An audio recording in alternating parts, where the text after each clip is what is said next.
chokwadi kutenda, chokwadi choratidza pachena, pinda munyaya moyo wako poneswe, tariro parwendo simba plus vinorema, Bible Truth Podcast, rudo rwamwari rojekeswa pachena. Uya unzwe chokwadi, famba imo chokwadi, patana inesu, chokwadi chichakusunungura.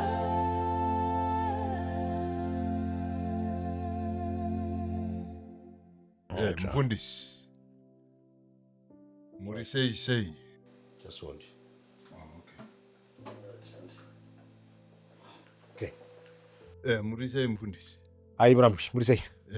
Long time a bit anditi. Yes, nguwa yakariba. Maamuri kumunda ke. Tikumbura maminda. Vatika Bible rinoti vaRevhi amufani kuinda muminda, amufani kuva neminda. Haina ndisi vaRevhi, ndiri muvhangeri. Vavhangeri havasi vaRevhi? No. Handisi maLevites anga ari kuOld Testament. But Paul kaunotaura kuti vavhangeri vanoshanda mutemberi vanofana kupiwa zvomutemberi. Muri kutipa here? Muri kutipa here? Haina handisiwo mutemberi.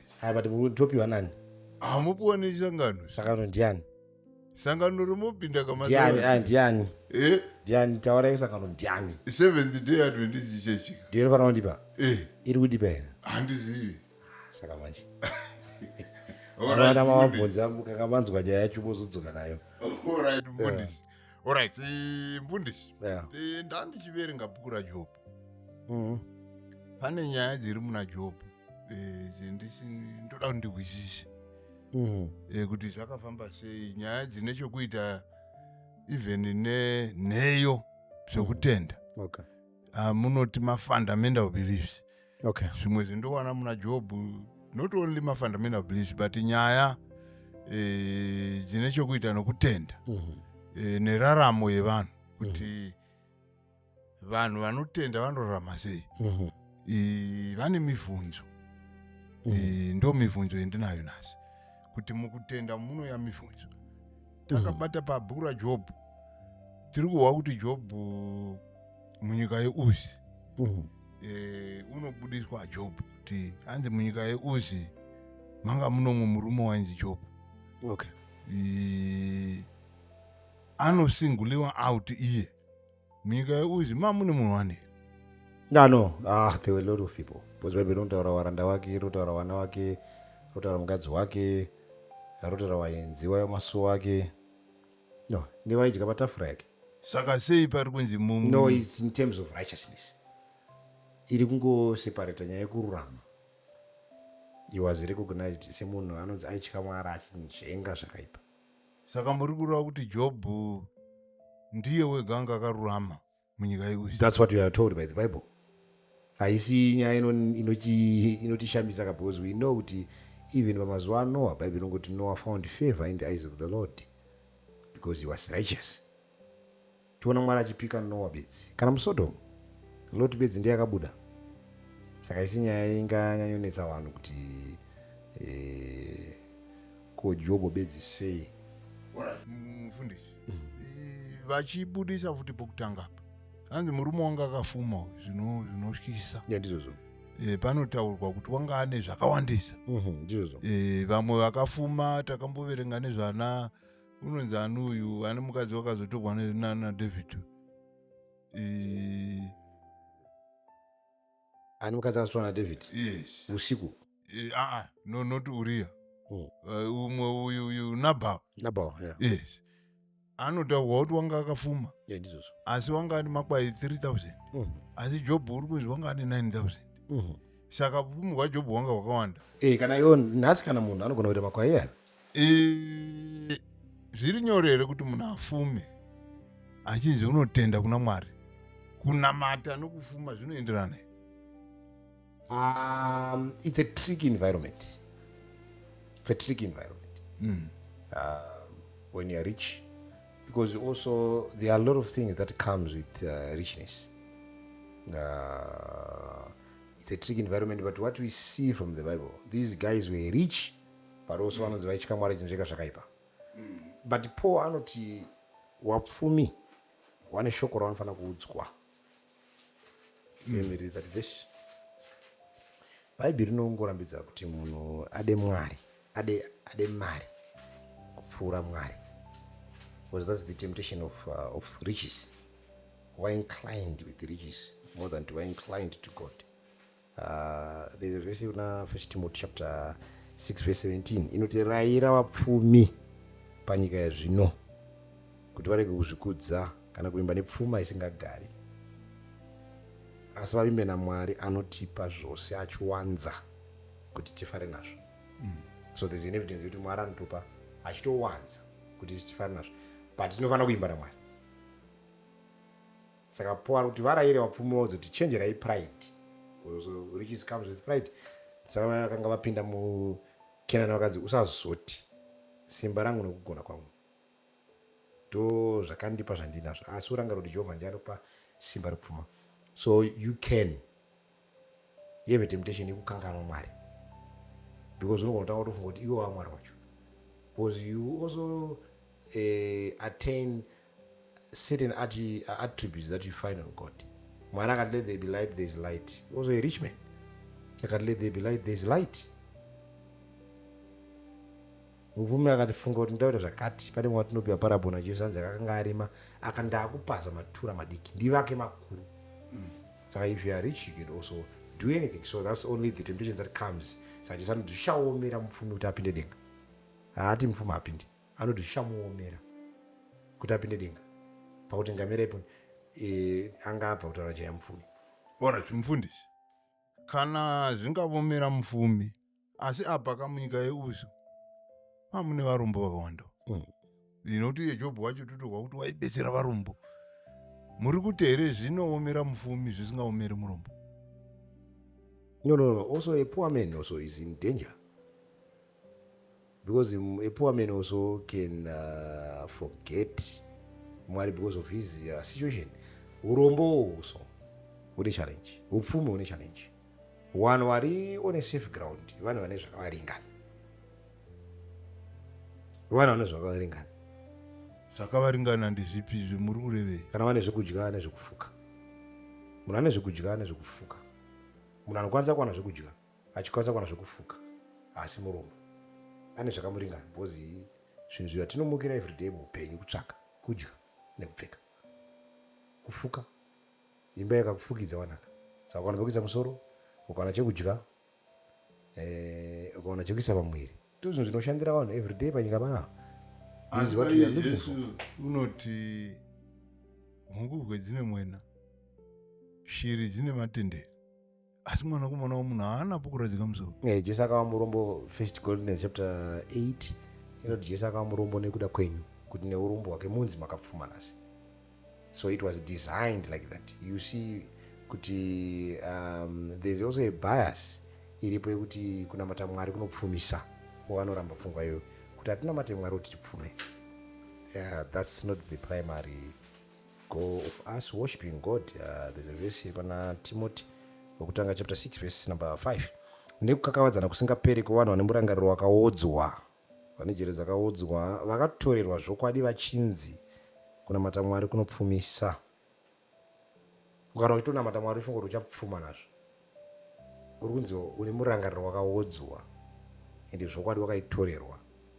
Zvino kunamata Mwari pamwe chete nekutenda nezvatinazvo ndo zvinopfumisa kwazvo, nekuti hatigoni kubuda nechinhu panyika, nekuti hatina kuya nechinhu panyika, hatigoni kubuda nechinhu panyika, asi kana tine zvokudya yakonfirma nezvokufuka tichatenda Mwari nazvo. Ora mufundisi, ndiri kupa wapo muri kutaura, asi kaMwari unotaura kuti ndishumirei nezvipo nezvegumi, mupone kana tikarega kukuvhurirai mahwindo okudenga nezvikomborero. Otaura zvekuti iye Jesu muNew Testament kuti tsvagai ushe hwokudenga, handokushumira kutsvaka ushe hwokudenga. izvi zvimwe zvinhu zvose zvinozouya. Saka munorevei kana muchiti kushumira hakutevegwi noufumi? No. Jesu anorambidza pfungwa iyi. I think tichitadza kunzwa zvekutaurwa neshoko raMwari. Let me also read Jesu zvaari kutaura pano. Because tine zvinhu zvatinofanira kugona kuita compare. Because nyaya iyi yakatsanangurwa naJesu. Matthew 6 verse 19. Regerai kuunganidza pfuma panyika. Pane pfuma nengura nezvinopedza nembavha dzinoparadza dzichiba. Asi unganidzai pfuma yenyu kudenga. Kusine mbavha nezvinopaza zvichiba. Nekuti pane pfuma yako ndo pachava nemwoyo wako. Mwenje womuviri iziso. Asi kana sora rako rakanaka nemuviri wako uchavhenekerwa. Asi kana sora rako rakaipa nemuviri wako uchava nerima. Zvino kana chiedza chiri mauri riri rima. Rima iro riguru sei? Hapana munhu angabatira vanatenzi vaviri, nekuti achavenga mumwe akada mumwe, kana achabatira mumwe akazvidza mumwe. Hakuna angabatira Mwari nepfuma. Ndichiza kutaura? So there is a difference between kuti vanhu vari kutoti iwo uri mupfumi, nekuti vamwe vari kuonawo nezvakawanda, but iwo uchitoti ukatopinda uchitoti vanhu vakokuti tipoti handina hazvisi kutokwana. Then there is someone ane surplus zvokuti naiye anototenda kuti varume ndine zvakawanda. Pane pekuti vanhu varotokuona kuti murambe mugere kuti omana wana kutondorawo sendine mari, wana kwanza kuti ndiri kumunda wanzi Marufu ari kuita keshi. Those are assumptions. Zvesho pamwe ndinotowana 10,000 kumunda but handina kupfuma. That's not where the temptation is. But ane pfuma ari kuziva kuti zvakawanda, he can dispose anything, he can say anything he wants and it's done. Ndiye ari kunzi zvinomuomera. Jesu akuti manje, but kana ziso rake rakachena munhu nemuviri wake uchachena. Asi kana ziso rake rakaipa nemuviri wake uchasviba. Nekuti kana rima riri mumunhu chiricho chiedza kuti iwewo you are deceived with the darkness that is in you. The darkness that is in you, you believe that is light. Kuti iwe uri kufamba murima, then you are convinced kuti ndo masikati. Jesu ari kuti rima riri mauri ihombe. Saka akuti manje munhu anounganidza pfuma panyika asina direction yekudenga ane rima riri maari. Saka munhu iye agona kubatira Mwari nepfuma. Kana akabata pfuma pane mwoyo wake ndo panoenda pfuma yake. Saka tichitarisai kwaanoisa pfuma yake zhinji mumaziya kune mwoyo wake, nekuti ane rima riri maari. Kana aine chiedza mwiri wake uchanaka, paari uchanaka ari kuti achaponeseka. Saka papfuma pane rima nechiedza. Pane ane pfuma ane ziso rakanaka rinoziva kokuisa zvinhu, kuinvesta zvaawana in heaven. Ndokuti kana uri panyika kwanzisa pfuma kudenga, chisa kuti ukawana pfuma pane mwoyo wako chiinvesta muzvinhu zvaMwari. Once you do that, une chiedza nokuti ziso rako rinoona zvakanaka. But kana unoiriba manje, you spend time investing in foolishness.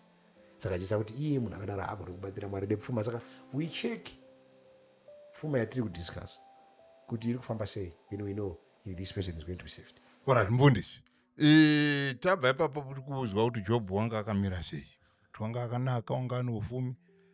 Panoshifta munyori akutaura kutendesa kudenga kuti vana vaMwari vanga varipo ndivanana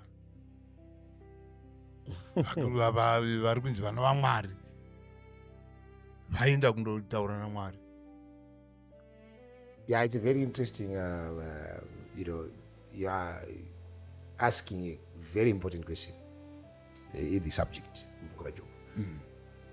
But it shows kuti vari kunzi vanakomana vaMwari, they are coming from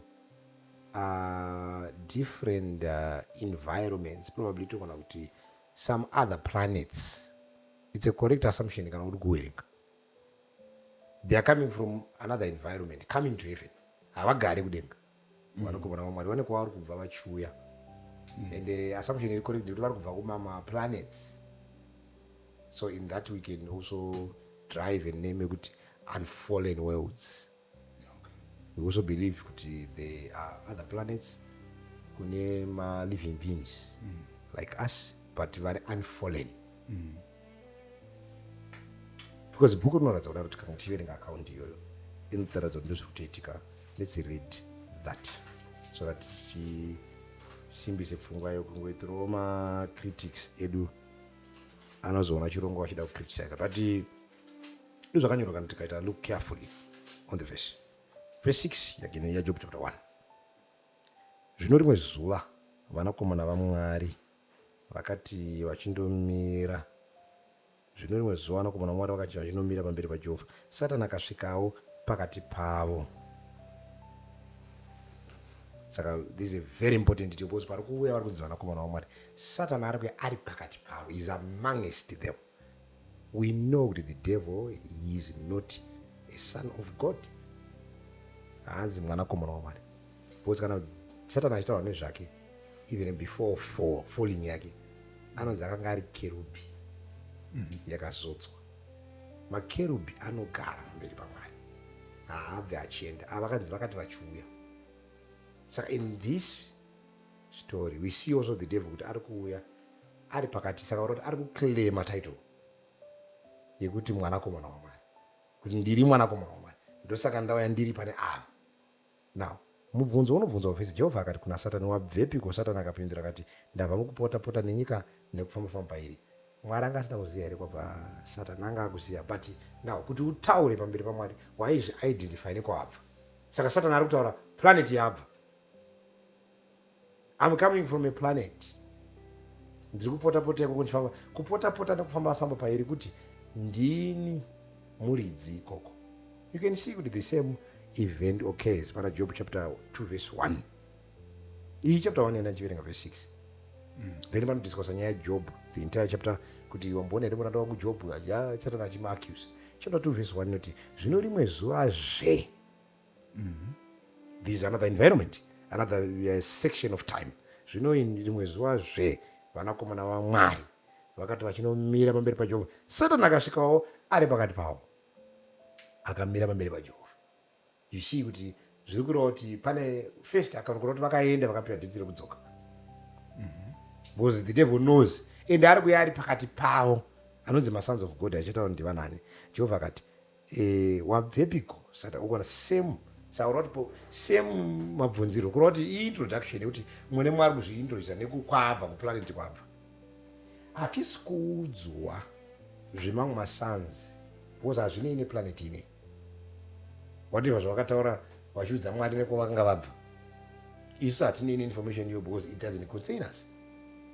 But tiri kuudzwa zvakataurwa naSatani akabva kuno kwatiri, kuti akazotaura nyaya yaJob ikoko akadiscussa nyaya yaJob.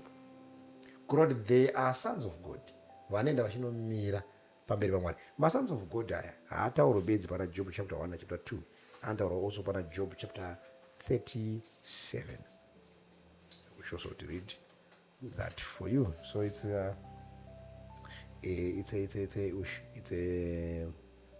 complex into the series to dissect.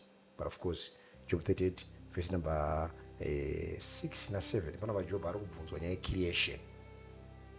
Verse 6, ko nhau dzenyika dzakatewa pamusoro pei? Ari kubvunzwa nyika ine. Kana ndiani kwakaiteya ibwe rayo pakona? Ndiudze kana uchiziva. Job ari kubvunzwa. Panguva yakaimba nyeredzi dzamambakwedza uye vanakomana vose vaMwari vachipururudza nemufaro. Zvakanzi pandai creator ini pane nyeredzi dzaimba, anonzi mastars, maangels. Unozviona pana Revelation chapter 1 verse 20. Zvikanzi mastars auri kuona ndiwo vatumwa vaMwari, vanomwe vari pakereke nomwe, maangels. Saka Mwari ati ndaiimbirwa nemaangels, ndiwo anonzi maseraphim. Zvikanzi vanakomana vaMwari vachiwira pamberi pangu vachipururudza, masons of God. Saka masons of God are not human beings, but they are special type of angels. And title yekuti son of God. We know kuti even taponeswa Jesu anoti tichararama sengirosi, ticha upgrade mucreation yaMwari yese. Isusu vari kuwanikwa kuplanet earth tisu tega tine state yedust because tiri fallen, tinoora. Saka Jesu kuti kana maponeswa muchaimpruvwa mune maangirosi. ndijesu akutaura panju ari kuti state yamwina iyi must be improved. Chinoora chinofanira kufunga kusaora nekuti ngirozi hadziore, chinofa chinofanira kusafa because ngirozi hadzife, ndipo akukonfirma mafungo acho. So when we are saved tinenge tiine nature iyi, tine muviri but hauchaore, hauchafi, tafanana nengirozi. Asika takasikwa nevhu, takasikwa nevhu but taafallen now, state yedu iri fallen. but ivhu rakavaputisa. But Adam, kandizvatira Adam anditi paakasikwa naMwari akapiwa title. Luke chapter 3.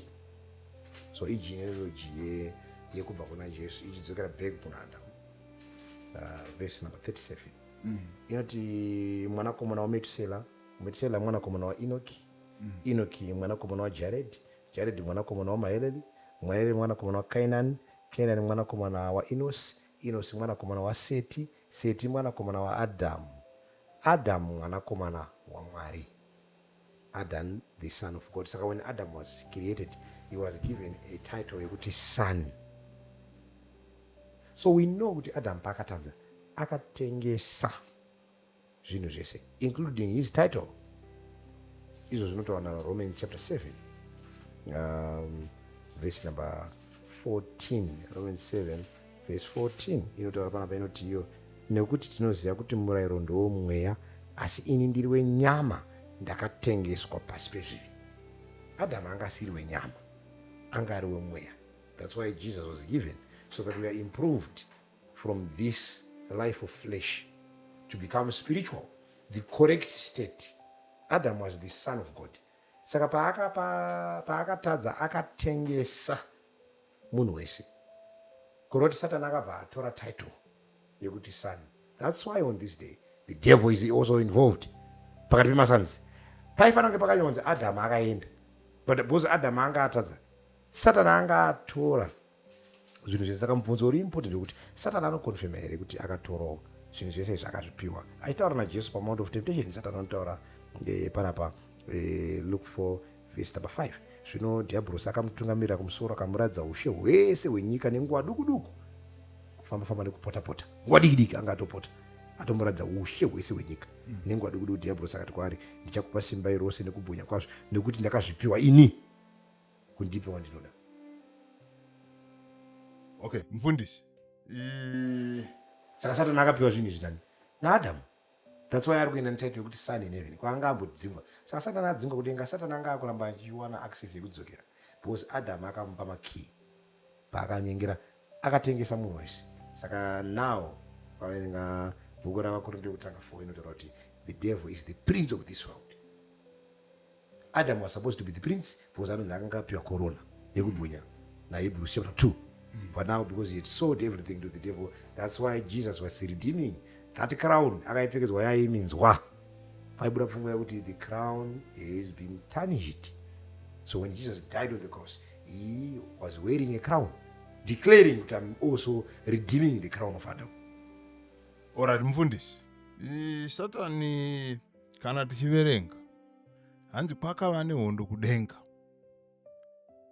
Satani nevatumwa vake vakagwa naMikaeri nevatumwa vake. Handiti nzvimbo yaSatani hanzi haina kuzowanikwa. Saka unokuzoenda sei? Ndiye Satani here uyu wetinonzi wakadonha kana kuti ndoumwe vari kure? No, anowana nzvimbo yake haina kuzowanikwa kudenga. Nenzvimbo yake, which is very true. That's why paari kudzokera haasi kuenda iye seSatani, ari kuenda ari pakati pevanakomana vaMwari. Auya akawanda nevanakomana vaMwari. Ari kuuya achiti inini pandadzoka kuno ndauya ndiri mwanakomana waMwari. Wewe uri mwanakomana waMwari sei? Ndapiwa mwanakomana naAdamu. We know kuti nyaya yekutengesa tinoiwerenga ibva kuna Jacob naEsau. Esau akatengesa udangwe, udangwe ukatonzi wava Jacob. Saka also Adam sold his title to the devil. Saka Satani akuenda ari pakati, haasi kuenda Satani ari ega mbune. Bhaibheri kuti pese pataverenga runzi akauya ari pakati pevanakomana vaMwari. He was amongst them, so he was declaring kuti ndiri saniwo. Alright, mfundisi. Kudenga kunopinda chivi. Kudenga kupinda chivi. Saka Satani unokupinda sei uri munhu wezvi? No, he had the right yekuenda because paari kuenda haasi kuenda sechivi, ari kuenda serepresentative. haasi kunoita chiviko. Ndosaka bhaibheri kuti akaenda akadzoka. Waiuya haasi kugara, kuuya pamberi paMwari nokudzoka. He had that right because he was given the right. Ataura kuna Jesu wani akati akaupewa, these are terms of redemption, kuti as long as ndisaka Jesu now on the cross, when you read, the devil is no longer going to heaven. After the cross, the devil is no longer going to heaven because everything was stripped away from him. The book of Revelation also rinotaura zvinhu izvozvo. Tinoudzwa kuti Satan haachaende kudenga because Jesus before the cross he had the access, because these were the rules until inonzi Kingsman's redeemer, hama yeropa yauya. Saka chinzi Jesu akanga ari hama yedu now, the second Adam, because anga asati auya there was no one but kudiwa wakama representative. The devil was not permitted to perform his schemes in heaven, but on this day kanguva kakapiwa ikako ari pakati pevanakomana vaMwari aibuda achidzokera kwaangabva. Alright, Satani unotaura kuti Mwari unofunza kuti muranda wangu Jobho wamucherechedza. Satani unoti Jobho ungagokutadzirai sei? Makamupoteredza noruzhowa, ungagokutadzirai sei? Zvounza mubvunzo wokuti chitendero ichi chinoda here kuti vanhu vapoteredzwe noruzhowa kana kuti vange vari pane chimwe chinhano, chingava chokuwana, chingava chokuguta? Ndozviri kutoona Satani. Anobata mubvunzo muri chii? Ndiri kuti Satani uri kuti Jobho haangakusiyi Mwari. Unokushumirai mahara here Jobho? Imi makamupoteredza noruzhowa. Zvoita zvekuti zviri kutaurwa pandezvekuti nyaya yokushumira munhu akatendeka ine chokuita nokupoteredzwa noruzhowa, rungava ruzhowa rwokuguta, rungava ruzhowa rwokufuma nezvimwe zvakadaro. Ndozviri kubvunza Satani. No, that's not it. There is also a phrase you find in the book of Psalms. Psalm 70, I was looking for this, Psalm 70, 77, I think. Inoti mutumwa waJehovha anokomberedza vanomutya nekuvarwira. That's a powerful thought, because mutumwa waJehovha anokomberedza vanomutya nekuvarwira. Saka kana ukatya Mwariwo, it's a rule itoripo yakatoiswa. Ani anotya Mwari anofanira kupiwa mutumwa anomupoteredza, nekuti iwo unotya Mwari. So Mwari akaisa provision iyoyo, because the devil also fights vanhu vanotya Mwari vachimurangarira. Satani anoda kuisa mafingers ake pavari, but mutumwa waJehovha ari kunzi bhezi inoti akarurama nemwedzi mizhinji, asi Jehovha uchamurira pairi yose. Mwari haaedze munhu, kuroti anoedza munhu ndiSatani. So once wakuita wakamana Mwari, the devil also speeds matemptations ake akaona on you to uite fall. But Mwari akunzi panje anokomberedza vanomutya nekura, because Job aitya Mwari achinzveka zvakaipa, he deserved to be protected from the hand of the evil one. So yanga isiri nyaya yekuti it was an accusation yaipiwa naSatani. Haiwa kunamata kako hamusikuona ifefa. Job makatomuitira anga achida, but it's a principle kakudei iwe Satani. Anga ari mupomeri wehama. Uri kudei panyaya iyi kakuti usapindika, uda kuti ruzhowa rubvisirwei kuti uwane access. Kana pakashama unomira here, Satani anomira here. Ndosaka Mwari akatozomuti even mukaverenga usabata mweya wake, muurayika. Alright, mufundisi, ruzhowa urwu rwune chokuita nezvinhu here kana kuti nei? No, it's an angel of the Lord, ingirosi. Hati Satani haasi kutaura kufumira makamupoteredza. Ndisaka asi atori ruzhowa kuti pasapindiki. Saka Mwari akati akubvisa. Ma-angels aMwari anoita guard, thousands of angels are sent by God to guard you from the powers of the darkness. Angatiboiverenga muti kuti Satani uri kuti chii apa? mubhuku raJobho. panonzi ndiwacherechedza here muranda wangu Jobho. We can read that. Job chapter 1. Okay, Job chapter 1. Let me go there.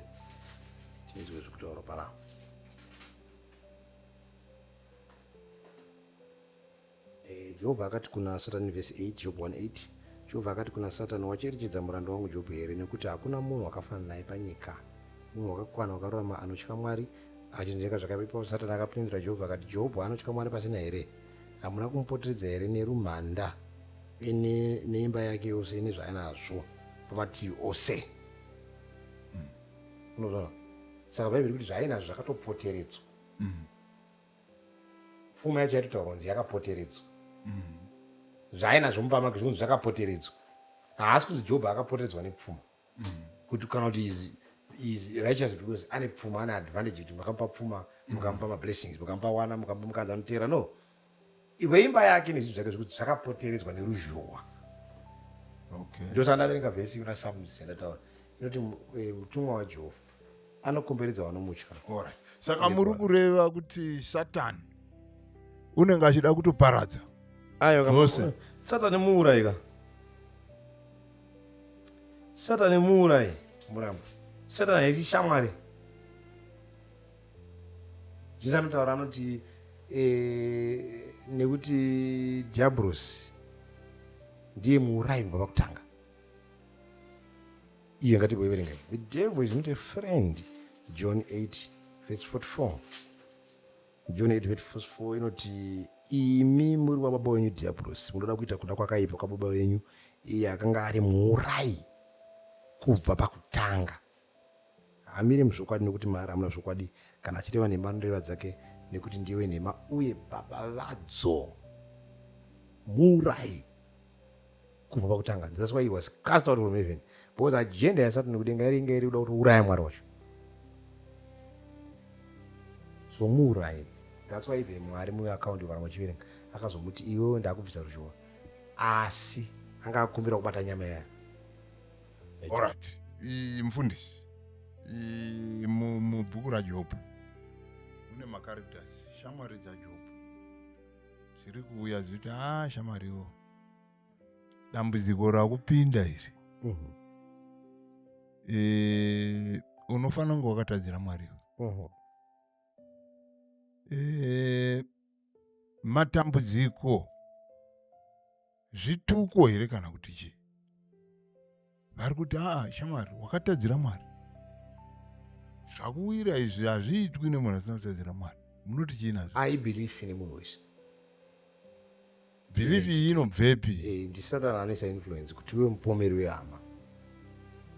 That's why also God was frustrated with his friends, with Job's friends, because it's an idea iri muvanhu kuti mukawana munhu anga ambori nazvo akatanga kudonha, vanoita kuti anga akaromba, vane zvaakaitira Mwari chete. But bhuku raJobho roda kutionesa. Saka Satani aitoshanda nevanhu vese ava. Ndosaka Mwari akatozoti shamwari dzako kuti ndidzi accept, chitodziitira chipiriso iwewe kuti dzirarama, otherwise dzichafa dzese. Nokuda kwezva dzakataura? Yes, because dzakashora Mwari muprocess. You see, vanhu vanoita zvinhu zvakaipa panyika ine. We've seen also people also framing my stories are false kuvanhu vaMwari. And nyika yatozvitenda, because Bhaibheri rati Satani ndiwe nhema uye baba vadzo vakanga vachiita zvinhu zvekunyepa. They were not even aligned with things that were happening in the spiritual world. They were things that were happening in the spiritual world.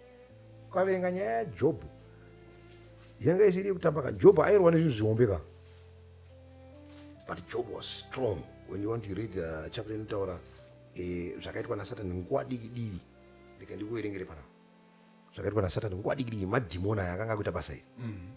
Zvinonezwa vanakomana vake navanasikana vake vakati vachidya nokunwa waini paimba yomukuru wavo, nhume ikasvika kuna Jobho ikati, nzombe dzakanga dzichirima nembongoro dzichichera rutivi rwadzo, vaSebhia vakadziwira ndokudzitora, navafudziwo vakavauraya neminondo inopinza. Ini ndoga ndindapukunyuka ndauzokuudzai. First strange thing, hanzi kwangu yavanonzi vaSebhia, hamene kwawangobva. vaiona vanhu, but these were demons in human form.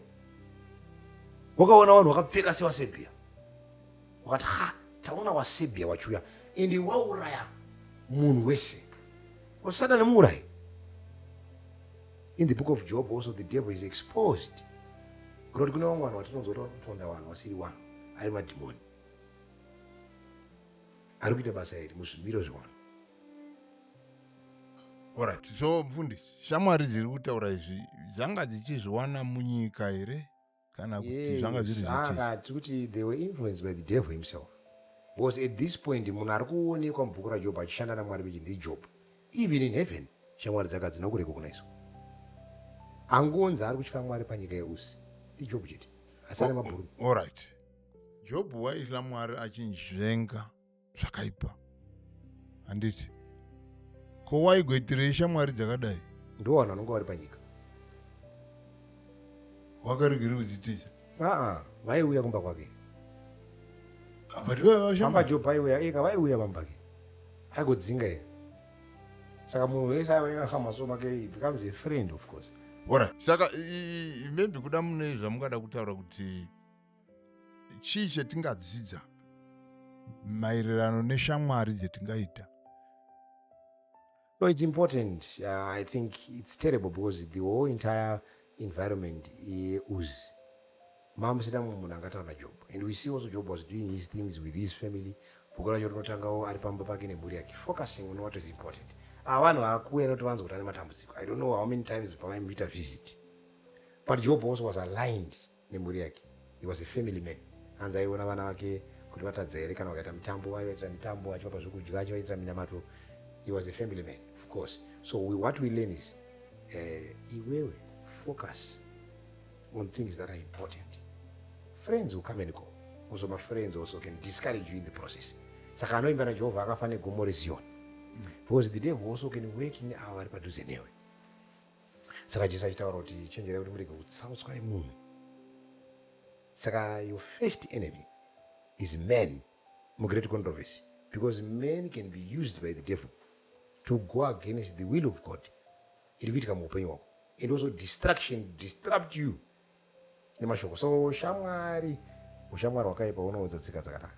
But we see also varume kuti vanga vasingagari padhuze because vakatouya nemangamera vachidhiraivha kwevanzwa shoko.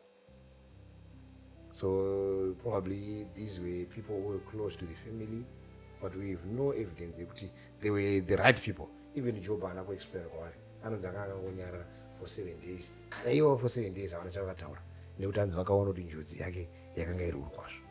Alright, mufundisi, maverenga imi kuti vana nevashandi vakaparara,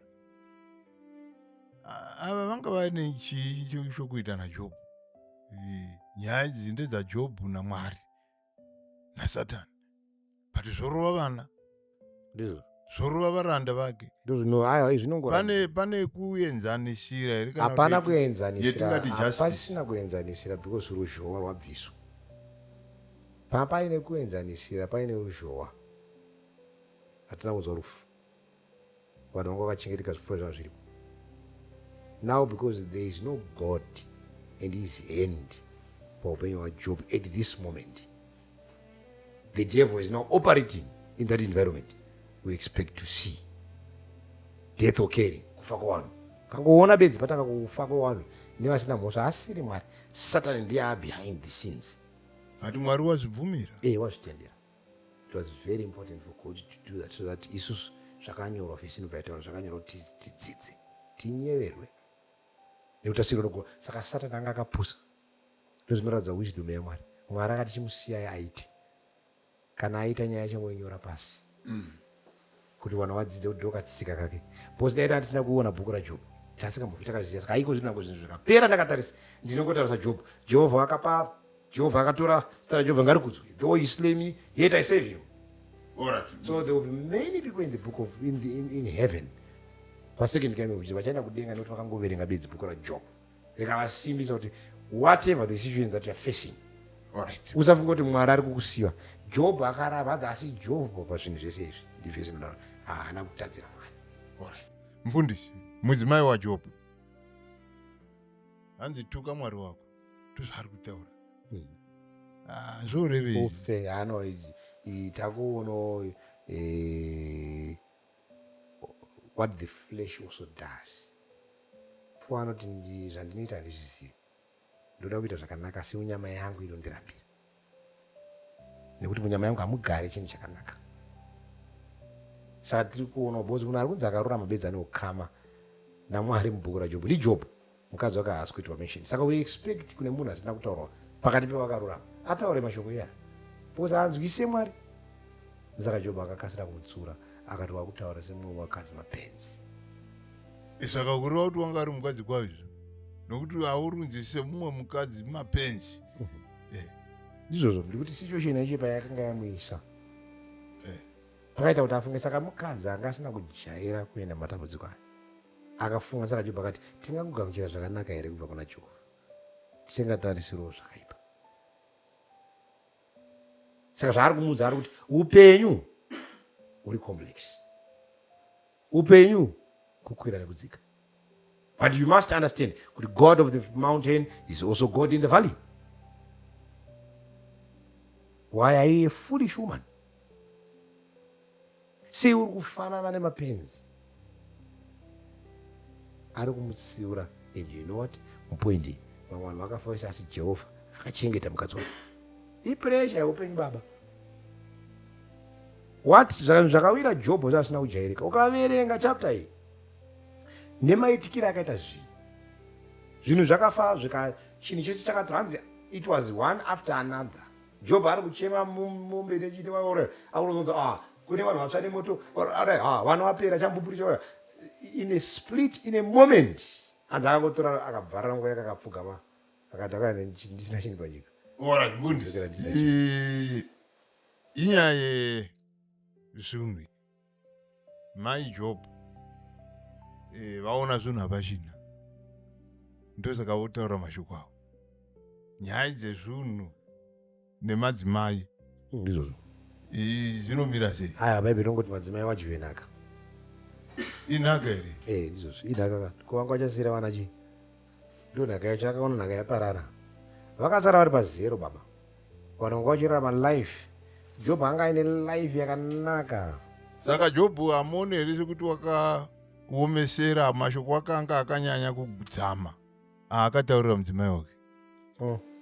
No. Hana akataura. He was also frustrated. Munhu anofanira kumira newa kuti kutuka Marufu. Pamaifanira kuti ngatitaure naMwari atibatsire. He was frustrated nematambudziko akanga amuwira. Yes. Alright, mufundisi, nyaya yaJobho iyi tikatarisa, Jobho uri kuti ndiMwari watikonzera kuti tiite zvindizvi. Wanga akarashika Jobho? Ndizvo. Wanga asingazivi nezvaSatani? Anga asina understanding yokuti zvaitirwei, but akati whatever zviri kuitika Mwari ndiye anoziva. So upenyu hwekutenda mufundisi, sei Mwari achimbosiya vanhu vasinganatsohwisisa kuti chii chiri kuitika panapa, ndiMwari wandisiya here kana kuti chii? Sei zvichidaro? Kuti tinodaro even isusu mudzimba dzedu. ndosaka ndabvunza kuti nesuwo tinodaro mudzimba dzedu. Pane nguva une wana unombovasiya vasingazivi zviri kuitika. asi zvakanaka here? Tiri kuti operations, immaturity. Because iwe ngoshona mwana akatanzi kuchikoro kwanzi kune mabhuku emaexams muri kuna January. Nyachita mugare matengero mabhuku mwana waisa pressure. Iyo maexams ukuzorara ndemuna September. Unoti ndichatenga. Motenga rini? Don't worry, ndokutengera. Iwe uziva kuti pano yangu maexams mabhuku engwana. Because iwe uri baba unoona zvisiri kuonekwa nemwana. Saka Mwari ane full knowledge. Mwari anoona zvatisingaoni. Is great. Now, what we learn also is kuti upenyu kana zvinhu zvikaoma, vimba naJehovha. That's the only way you can survive. Because bhuku inoti Mwari haazi usakarurama. angakutenderai kuti muedzwe nepamusingagone napa, asi nemuedzo uchakuwirai Mwari anokubetserai kupa nzira yekubuda nayo. God is faithful kuti in whatever zvaachatendera kuti zviitike, he makes sure kuti he puts provision. Munyaya yaJobhu unoona kuti Mwari akachenjera, because Mwari aiwerenga mwoyo waJobhu, aizviziva, because Mwari andinodzvera mwoyo neitsva. Haisi gift yaSatani kuwerenga zviri mumwoyo muno. Mwari akauwerenga mwoyo waJobhu, akauona, akati uyu handidi nekuti ane zvinhu, uyu handidi nekuti ane zvimwe zvaanoona zvinopfuura ini. Ukama hwaJobhu naMwari hwanga uri ukama chaihwo hweubhururu, husiri hwokuita zvokutaimira zvatinoita isusu. There are two people that you find. There is one who believes in God and one who is afraid of God. One who believes in God zvese inotoita zvakanaka, chero madhimoni anotenda kuti Mwari ariko achidedera, Alright. but haana ukama naMwari. Alright, mufundisi. Hanzi mukadzi akanaka anobva kuna Mwari. Mai Jobhu vakabva kuna Mwari. Of course. Ivo vachitutuka Mwari. Ndizvo zvavanga wamanikidzo nezveupenyu. A righteous man can fall 7 times but rises 8th time. Mwari haana kuuraya mukadzi waJobhu kana kumupa mhosva, even yacho yapera. Asi Jobhu wakazoita mumwe mukadzi. Aiwa, Jobhu akaita mumwe mukadzi. Haana kuita mumwe mukadzi. Akaita mumwe mukadzi. Jobhu akapiwa mwana Nemukadzi wise mukadzi same wife. Oh. Maakuda mumwe. Mai Jobhu haana kufa. Mai Jobhu ndiwo akazomuzvara, akazopiwa mwana nesame wife. Alright, mufundisi. Jobhu unobvunza Mwari. Yes. Kuita sekuti watora Mwari kumuindisa kudare. Taking God to task, mufundisi. Zvinhu zvakafanira here pamunhu ari akaperera? No, Wataverenga God is kuchapter not 1. tyrant. We are friends of Job. Was a friend of God. So if you are a friend of God, you ask questions. Ask Job bits. Even Abraham akamubvunza Mwari, ngati mudonoparadza Sodomu, Mwari akandoigira here Abraham zvanda kunoita kuSodomu. Amuudza nyaya kuti kudaidzira kweSodomu kukuru ndaburuka zvinokuti ndinoona kuti ndizvo here. Bhaibheri rinotaura uso kuti Abraham akatanga kubvunza Mwari mubvunzo. Saka mukasvika imi mukaona soso, munodaiwo here? You read the book of Habakkuk. Habakkuk anoti ndichadana kwamuri kusvika rini, imi musikapinduri. Ndinokuudzai pamusoro pekuitirwa simba asi hamundiponesi. God is free. He is not tyrant. God is love. How can you say I'm love when you do not want people to ask you questions? Ndinoti bvunzaka, askika. Une mubvunzo wekuti chii? Mwari anopindura. Even Mwari akachisunga chiuno chako zvino semurume ndikupindure. Mibvunzo yacho yauri kuda kuti ndiunderstand, but you see also kuti even Mwari ari kudhila naJobhu. NaSatani also ndiye akanga akutorwa naMwari muprocess. Because nyaya dzaakutaurwa Jobhu dzecreation ichi yadzine naye, because the devil also was listening. Mwari anga akuudza Satani manje. Saka muri kuti here pane vamwe varume vandakawa vanonzi vaprofita. Vanotora cheya, iye akagara pane imwe cheya. Chigaro, oisa chimwe chigaro apo, chisina kugara moti ndiMwari wakagara apo, otanga kuita sekuti ari kutaura naMwari. Saka vari right. Hatine nazvo kana vachita zvinhu zvavari kuti ukama hwake naMwari. Ogarisa Mwari pacheya. Aiwa, ukama hwake naMwari kana achiti ndizvo zviri kuitwa Mwari izvo, kuti anomuti gara. But Mwari haana chigaro panyika. Isaiah 66. Kudenga ndiko kune chigaro changu choushi, nyika chitsiko chitsoka tsako. Alright, mufundisi. Ndakatarisira manamatiro edu. Ndutaura machechi akasiyana siyana. Vangava vaRoma, vangava vaZayoja, vaSavadha. Munoona sekuti namatiro revanhu nokutaura naMwari, vanhu vari kutaura naMwari vakasununguka here kana kuti vari kutla? Hapana chakaipa kutya Mwari. Job- Revelation chapter 14 verse 6, ityai Mwari mumurumbidzei kuti nguva yake kutonga yasvika. uku kutla here kwokuvhunduka kuti unoenda uchibvunda? No. Zanditaura saka chikunzi kutya chii? Handizivi kuna mungati Ini ndinotya mubereki wangu. Eh. Asi hazviri kuti hadigoni kumubvunza kuti mai shuga iri pai. ini ndiri Ko mai kutaura- hamusati mauya muri kupi? Asi ndinowatya ndimai vangu. Kutya kutaura irespect. asi pane vamwe vana vanotosva vabereki kavo kuti Wawa Thailand.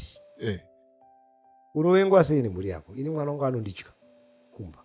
Ndine vana kamba. Vanototya inini. Ndikasvika but they love me also.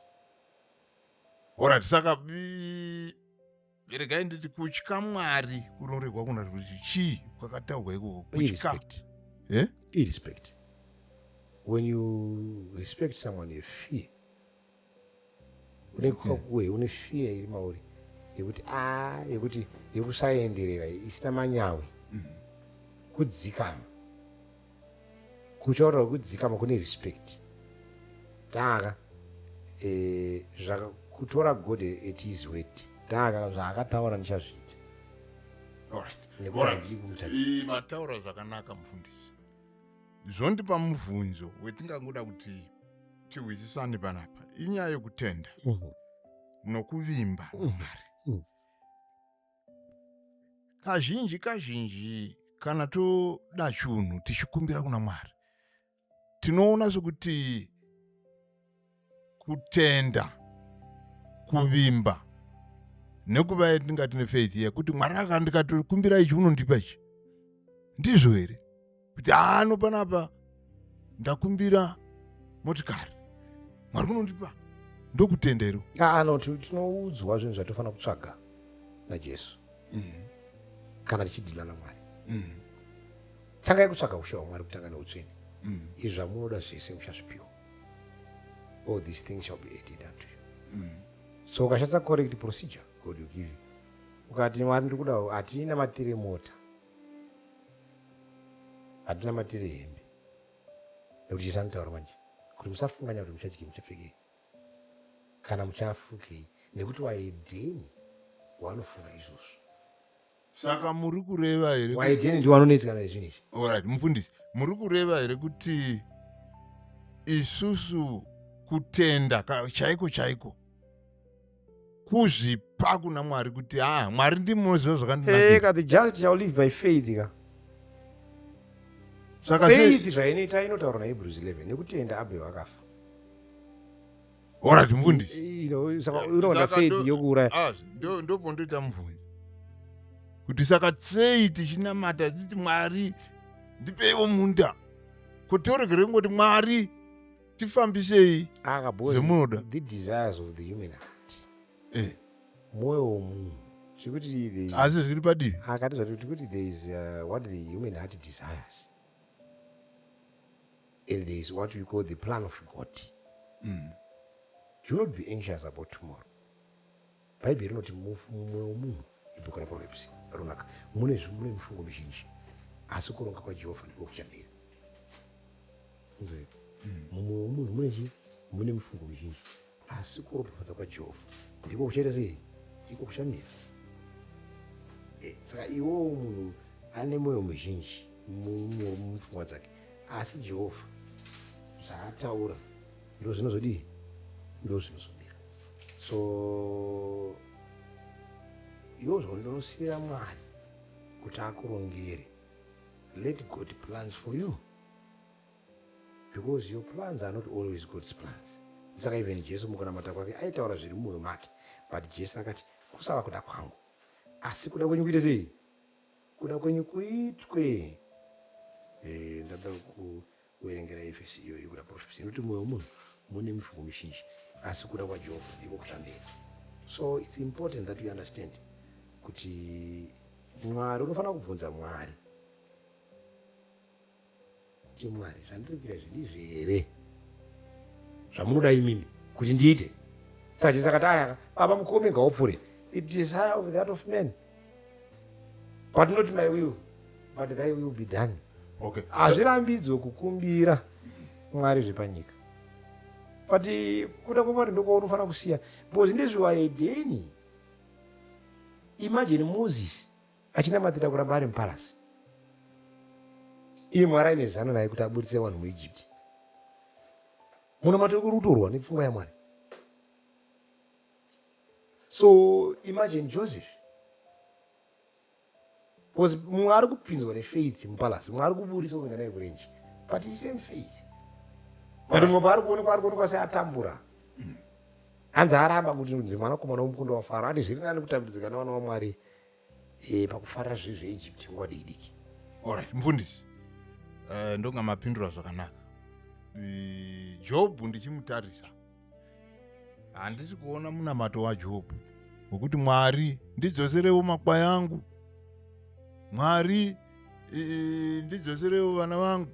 Handina kuzviona. Ndiri kuona Jobhu achiti Mwari wakatipa, Mwari watora. Asi Jobhu unozvitaura kuti hanzi ndoziva kuti mudzikinuri wangu mupenyu.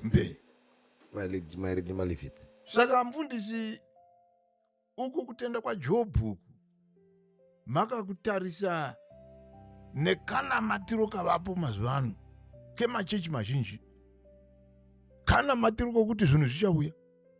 Ndo kazhinji rava vhangeri vamwe vanoti prosperity torava kuya. Hatichanzwi vhangeri rokuti Jesu unodzoka. Munoti chiina zvezvi mufundisi? No, zvamakudhiskasa izvi kupera kwenguva. Takudhiskasa zvinhu zvakanyorwa.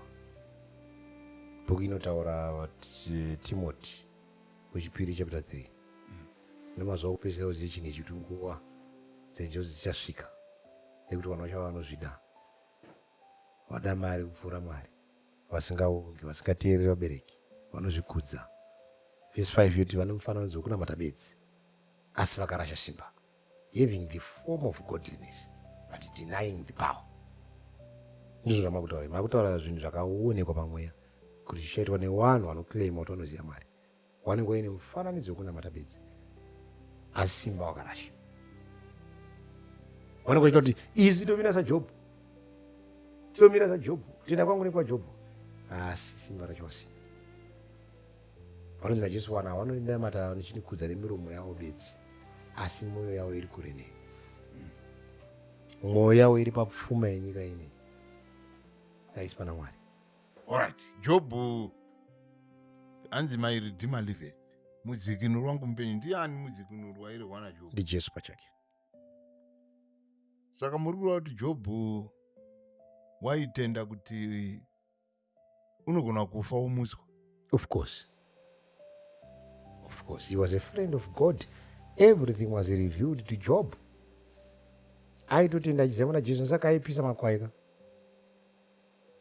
zvese akanga ainazvo. Alright, mufundisi, takuda kuti tiende tichipedza urukuro yedu panapa. Nyaya yaJobhu inounza mibvunzo muupenyu. Ndichitaura nemufundisi, pane zvinhu zvendinazvo zvendinoti but why, ngenyi zvadai. Ndinoudza kuti baba vangu havachipo. Umoona baba vake namai vake. Mai vangu vari kurwara. Sei vamwe vana vevamwe vanoita zvakanaka, asi vana vangu vanongoita misikanzwa, voita sekuti vatetereka. Mibvunzo yakadai, mufundisi, tingaipindura sei tichiramba tiri mukutenda? No, nyika ine chivi murapo. Ukanzwisa zvaite dambudziko. Nyika ine chivi. Bhuku inoti musafambe sepausiku asi sepamasikati, muchikwarira nguva yenyu nekuti mazuva akaipa. Nekuti hatirwi nenyama neropa. We are not fighting against flesh and blood, but against principalities of darkness. The world is evil. Saka vamwe vakanga vaongorora vakatarisa vakazongoti tichazvinzwisa gare gare. We have many questions, we don't have answers. Zvakavanzika ndezvaJehovha. Zvataisirwa pachipenera ndozvedu nevanhu vedu. Zvandisina kunzwisa ndosiyira Mwari. Zvandisina maanswers, Mwari ndiye anoziva. So there is a point in life where you ask questions and you can't find answers. God is faithful. Mwari even mukunyara in his silence There are things that you also find, you say, but Mwari zvakadai zvangandiwira. I lost my parents in space of 10 days. They were all gone. 10 days. Handisina mubereki. Mwafa nhasi 10 days later uri kunhonga mumwe akaora afa John Honye. I don't have answers to that. But what I know is kuti Mwari in whatever zvaanotendera, and there is always a reason. It is important. Mwari why achitendera zvinhu. So there are a lot of questions that we have. And pamwe tichava tisina answers. But now we are promised kuti also God is going to make sure kuti Mwari achapukuta masodzi awose. We are promised kuti there is hope. Even munguva dzekumanikidzwa tinongoudzwa kunzi kune nyika yakanaka inouya. We are striving kuti tive vakundi. Po akanga kunyora manje akati chii chingatiparadza rudo rwaKristu? Kutambudzika here kana nhamo? What are those? Are they principalities? Kana po no. But in Jesus we are more than conquerors. Na Jesu akatida. So in Jesus we also find hope. In Jesus even taremerwa takaudzwa yakwandiri mese makaneta makaremerwa, I will give you rest. So it's when you anchor your life upon the feet of Jesus, I want to tell you, even the devil cannot move you. Handi chete maproblems eupenyu. Even sin is terrible. Pane panoona kuti nechiri chandiremera hama dzangu ndiri kuzama. But when you anchor your feet on Jesus, mhepo ichauya, hanzi naMwari even ukapinda nemoto ndinewe, even ukapinda nemvura ndichange ndiripo. That's powerful, you see. So I think pambacho tichashaya menduro on many things. But I'm saying to someone who can listen to this, hold on, better days will come. Pane nguva yakanaka inouya. Yes, because takavibiswa. Samfundisi, muri kureva here kuti kushumira Mwari, kufamba murima, nokuti Jobho wakasingazivi kuti chii chiri kuitika mumhepo, wakasingazivi. Isivo mataura nyaya yenyu Gogo Marufu takavachengeta paya. Mushure memazuva mashoma tikahwa kuti mudhara Marufu washayikwa, haachaonekwi. Tikamutsvaka, tikamushaya, wanu wakanamata, mukazotaura kuti makawana vati vane honye. Mamusingazivi mbuti. Vamwe vakauya pamuri paya vakati togona kukubetserai munhu washe nenyaya yakuda ndeve vanobata-bata.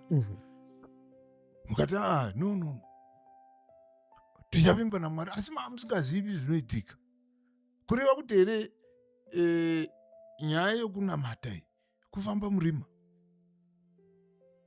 No, wakarurama ane matambudziko mazhinji. Vese nodaro. Asi Jehovha uchamurwira paari wose. It's important even for me to go through such terrible events, because now even ndakamira ndakagara pamberi penyu, I've become strong and strong. Kana Mwari akandipunyuza pane izvozvo. Chii chimwe chaangatadza kundipunyuza pachiri chandaitsvaka bedzi all my events aya, kuona ruoko rwaMwari. And I saw the hand of God, because even munguva dzekumanikidzwa there were friends that were brought by God to stand with me. Pana wakatumwa naMwari kuzondibatsira kunyaradza. Up to this day I also have friends that are standing with me, wachindisimbisa. And also ndinonzwa environment yacho ichindiudza kuti manhanda ari kupopota, asi peace still. So it's when you upgrade your faith. Saka Hebrews 11 verse 6, without faith it is impossible to please God. Kuona zvisingaonekwe neziso renyama, kuona zviri mberi. Saka in other words muri kuti kutenda kuzviisa mumaoko aMwari. Yes. Iwo usundwa. Aiwa, kungozviisa mumaoko aMwari watopedza. Ndio nyaya yaJobho. Kutsamira mumaoko ake. Siyana nezvakawanda, Mwari anoziva. Usazviti wakachenjera, ndipe mwoyo wako mwanakomana wangu, zvinodaro. Rega kuzendama panjere dzako, nekuti Mwari anoona zvausingawoni. You see, also there is rest in everything. Because your parents don't want to reproduce anyway. They are at your heart. My father was a psychiatric patient. So he was in a terrible state. You also feel for him. Now he rests. You say, it is well. Let him rest. He was an old man. You see, even my events are cheating also. You also find comfort in that. You say, come on. You see? So, though you have grief, though you miss these people, they are close to you, but Marane, I know communicator also to say, I've also given you rest in the process. I've also given the same man rest in the process. Let him rest.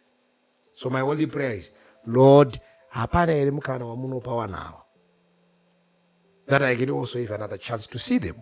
Because there is resurrection morning. That's my prayer every day. Kuti nimwara nchade kuraswa because andizive pamakasvika nevanawo. Pamwe makavaisa mubhuku renyu reupenyu. So if I want to meet them, I must make sure I will be there in heaven. Kana ndikavashaya, of course, I know God will answer. By and by, sweet by and by. Mwari achataura, achatiudza and explain. So zvatakasangana nazvo tikashaya mubvinzo. Patiko zvine zvakawanzika nezvaJehovha. Zvandaisiro pachena ndo zvangu nemwana wangu. Mufundisi, tomboti inini zvinhu zvangu zviri kungoindika. Mari ndinadzo. Vana vari kugona kuchikoro zviri kungoindika. Hapana kana chinonetsa. Pane reason here yokuti ndivhunduke kuti pamwe mari panapa ndenge ndasiya Mwari. Kuchita miedzo. Yes. Zvina zvinotambudza. Zvingoindika. No. Unenge watiwo munhu akaipa. Beka, because chinounza kuipa ndisatate. Saka usingaoni chakaipa pauri. Ndiri kungoti zvinhu zvakangomira zvakanaka. Kuna munhu anozi zvinhu zvakangomira zvakanaka. Ndiani yawo yagara pati ini ndiripo. Ndine mari, ndinoona mata. Wakaita mari. Man cannot buy health. Man cannot buy more years of living. Kuti aisei. Saka muri kuti matambudziko anouya zvakasiyana siyana. Matambudziko anouya. So it's Ati vakomana vashamwari dzaJobhu idzi zvaita sekuti zvinhu zvavo zvakanaka. Ndi vari kutaura nezvaMwari. No. Wakanga waine matambudziko mazhinji. Ekudizve. Matambudziko wakanga watori nawo. The fact kuti vanga vasingatozivi zvikuitwa naMwari muupenyu hwaJobhu idambudziko iro. Vanga vakatorasika idambudziko. Kurasika idambudziko. Because dai vakaziva vari kumba kwavo vangadai vangoti Jobhu hatiuye ndiMwari ari kudhira newe. Saka kureva kuti unogona kufunga kuti zvinhu zvako zvakanaka. Yes. Iwe wakatorashika. Iwe wakarasika. Kena vakaguta asiri pamberi paJehovha. Zvisinodaro. Alright. So imwe vhesi yotaura kuti itii mufaro. Kana mushuviro wamatambudziko mazhinji. Itii mufaro bedzi. Nekuti Mwari akatendeka. Asi matambudziko ose here anouya nokuti vanhu vakatendeka. Mwari angokutendera kuti uenze nopausingagona. Zvisinodaro. Kana pane miedzo iri kukuira Mwari akaitendera. Asi vhesi inoti anokupa nzira wekubuda nayo. So for you, in a lot of temptations, just pray. Mwari nzira ndeipi. Definitely. God will show you the way. You trust in God. Wakawanda unobatwa nemiedzo because havabvunze Mwari. Job unonzi wakafanana naKristu. Christ, the typical, the type. Wanodzamisa kufungwa vanozosvika iko. Wanodzamisa kufungwa vanosvika iko. We can think there's no problem. If there's a revelation to that, that's powerful. Asi chii chingaita kuti Job unje wakafanana naKristu? Handisi zvoda vanotaura kudaro. But if there's a revelation, if one was given, because Bible iri kuzarurirwa. If someone have a revelation to that, that is powerful. Anzi Job vanhu vaifara. paanga achisati awirwa nematambudziko, achipa vashirikadzi. Hanzi iyoyo unovhunza Jobho kuti pane vandakavona vachitambura here, Ikawasiya wakadaro. ndikavasiya vakadaro. Zvichiri kuwanikwa here? Yeah, of course. Kunoona wakadaro. The people who are generous. Murambwi. Even us too. Kana tinazvo tinotupa. We share with what we have. Pamwe chitosara tisina. Hatina zvakawanda chete. Pamwe tinotoguma nerikupesa the last dollar. Iwo tosara kuti tinozoona yekutamba. Ndodzika ngaina Jobho. Of course, every man who knows God must be generous. Because God is generous. Even vanhu vakapewa chingwa nehowe ndiani akanga achikumbira. Ndiani akaona Jesu akatipewo chingwa nehowe tafa nenzara. God is generous, anogona kupa zvinhu zvausina kukumbira futi. Asi Jobho wakapa zvikaramba zvichingoerera. Ndizvozvo. Kuvanopa zvopera. Yeah, of course. It's life. Kana mungati uyewo zvake zvakazosvikawo pakupera. Ndizvo upenyu hwapanyika. Uri kosirawo zvakawanda. But chipavhurira chakodzwa. Asinogona kuinda. Taakuerenga Jobho, taakuerenga akodzwa. Zvogona kuinda wese zvakaita Ndizvo. Alright. Alright, mufundisi. I think mibvunzo yandanayo nhasi. Tinotenda Murambwi. Inenge yapera. Ndoziva kuti pane vamwewo vanotevera chirongwa ichi. Vangangoita imwe mibvunzo panyaya yaJobho. Makasununguka kuibvunza. Ini ndogona kunge ndisina kukubvunza. Ndabvunzawo zvandati ndichida kuhwisisa. Asi imo kana mune mibvunzo makasununguka.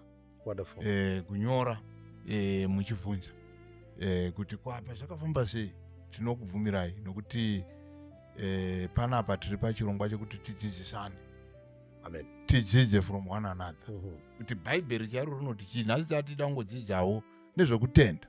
Wonderful. Sokuverenga kwetinoita mubhuku raJobho. And zvabuda pachena kuti kutenda kufambiswa naMwari. Chero iwe uri murima. Nokuti iye Jobho wanga asingatozivi kuti kwainda Satani kundotaura naMwari kuti mukomana dhile naye, ngatidhile naye. Asi iye wakaramba akabatira kuna Mwari. Achiti mudzikinuri wangu mupenyu. Amen. Wakaramba akabatira kuna, hanzi haana kutuka Mwari kana kutadzira Mwari. So nyaya yakaoma kuti tingagona here kusatadzira Mwari. Tii yatorwa, shuga yabviswa patafura. Mitakunanzva yabva. Magunanzi. Magunanzi, hanzi magunanzi. Mai Jobho vakati shamwari upenyu hauna kufa, zviri nani hedu tife. Asi pari kunzi chero panguva yakadaro ngatiratidze vanhu kuna Mwari. Ndozvakaita Jobho. Ndozvataura mufundisi kuti mai Jobho vakaratidzwa kuti vadzokere kuna Mwari vakazorarama. Ndozvataura mufundisi. Tinotenda. So mufundisi. Bless you. Tona. It's always a pleasure.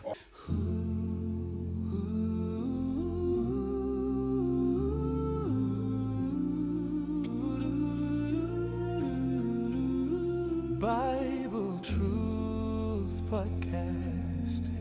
Chokwadi kutenda.